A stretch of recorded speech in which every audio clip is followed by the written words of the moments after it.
38A, rumah kluster yang hendak dijual. Okey, rumah dia yang biasa basic. Okeylah, bersih susunan dia. Suasana jiran je kat depan ni pun okey, bersih. So ni rumah tambahan ni, rumah yang depan sebelah rumah ni. Ni rumah tu lah. So situ adalah padang permainan kat rumah tengah tu. Padang permainan. So ni lah rumah dia. Alhamdulillah, kawasan ni pun bersih. Jadi alhamdulillah. So dekat ni kat luar jalan tu pergi masjid lah. Jiran dia ni ada pokok mangga.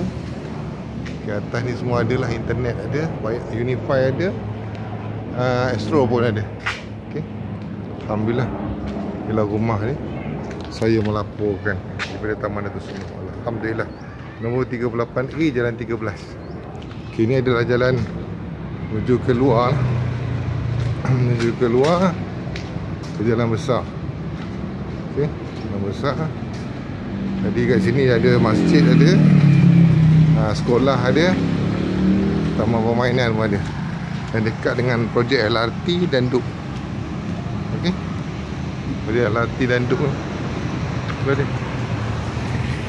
So inilah lorong dia menuju ke rumah tu. Dia parking kawasan taman tu. Saya melaporkan daripada Taman Datuk Seri.